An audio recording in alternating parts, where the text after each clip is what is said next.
hope none of you ever have to go through this.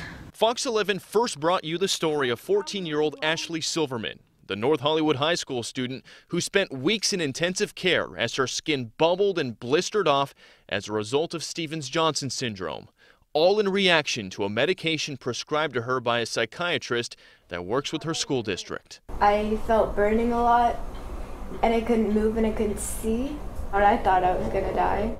Fox 11's story with Ashley was picked up by media outlets all across the nation and was seen on Facebook more than 3 million times, including by the Medical Board of California, which has now launched an investigation. The Medical Board of California saw the story that Fox 11 aired. We will be looking into the circumstances of that case. She woke up with a breathing tube down her mouth. Now Ashley and her dad are taking legal action. They filed a lawsuit against LAUSD, her doctor, and the clinic she was treated at. This as more horror stories involving the same medication and Stevens-Johnson syndrome are coming to light. Well, I think that the piece did a good job of telling this young lady's story. Carlos Villatoro is the public information manager for the Medical Board of California. He says Fox 11's story on what happened to Ashley Silverman was startling. Every time that we see a story like that, it's concerning for us, especially when there's a physician involved. He says the medical board is now launching an investigation into the care provided by Ashley's psychiatrist, who we can now identify as Dr. Daniel Gross, a psychiatrist with a private practice in Encino. He also works with Penny Lane Centers, a nonprofit that provides mental health services to 13 schools within LAUSD. Ashley was a patient at Penny Lane's North Hills location when she was treated by Dr. Gross. In an effort to curb Ashley's mood swings, he prescribed to her a drug called Lamictal.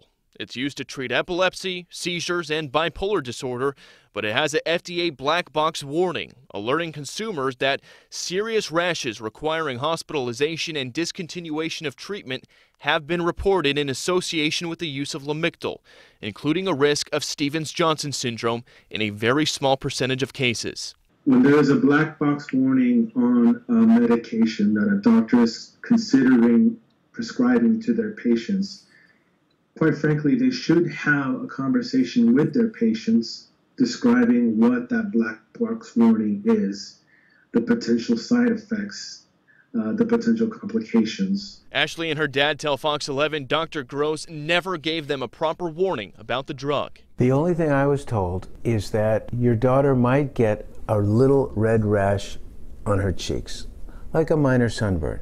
That's all I was told. There was no mention of Stevens-Johnson's. I never heard of it before. Dr. Gross refused our request for an on-camera interview, but tells us he had people in the room who can attest to the warning he gave to the Silvermans, and added he can't comment on her case. California Medical Board investigators will work to find out the truth. They'll be looking over Ashley's medical records, as well as interviewing all parties involved, including Dr. Gross. And what they're looking for is clear and convincing evidence that a violation of the Medical Practice Act has occurred. If the Attorney General's office decides that there is enough evidence and that the board has met the standard of proof, they filed an accusation against the physician. In the meantime, Ashley is suing LAUSD, Dr. Gross, and Penny Lane Centers, accusing them all of negligence. The lawsuit alleges that Dr. Gross did not say that Lamictal could cause very serious problems, including severe burns, blindness, toxic epidermal necrolysis, and even death.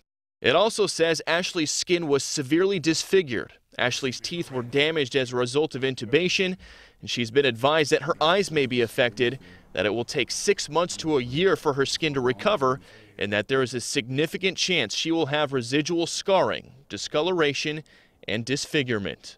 Our story generated a wave of comments online from people who said they or their loved ones also developed Stevens-Johnson syndrome in reaction to taking Lamictal.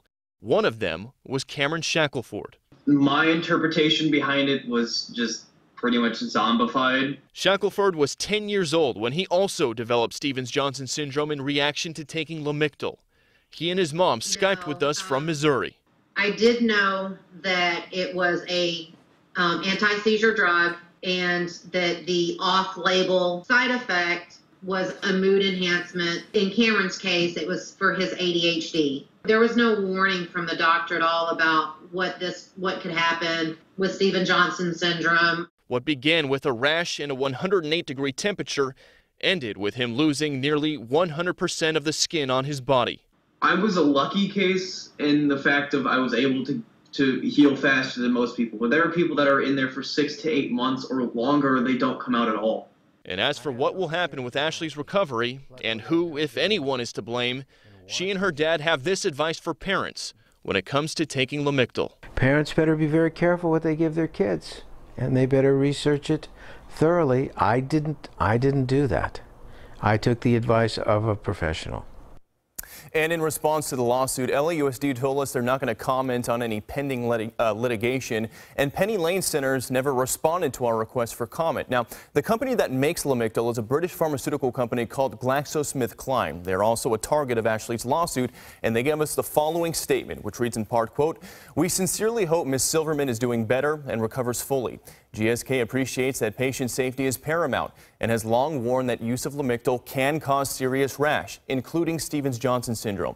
The risk has been highlighted in the Lamictal label since its approval 25 years ago and in a boxed warning since 1997 and is widely understood among the medical community." And that's a big company. Yeah. You were talking to us about other drugs that might cause this same thing? So that's the scary thing I learned when researching this story is Stevens-Johnson syndrome. It's not exclusive just to Lamictal. It can happen with any drug you take, whether it's over the counter or anything with prescription. It's most common with anticonvulsants and antibiotics, but I got a lot of comments on Facebook from people who have gone through this stuff. Some people said they got it from just taking Advil or amoxicillin, just over-the-counter stuff, and that's what's so scary about it. And you say Asian people especially susceptible? There are studies, it's not accepted science yet, but there are studies out there that say some people with like a Southeastern Asian gene are more predisposed to this, but it's also important to point out that Lamictal does work wonders for people with epilepsy. So you have to balance the risk versus the reward because it does work well. That's why the FDA approved it. All right, Bill Malushin, thank you for your reporting.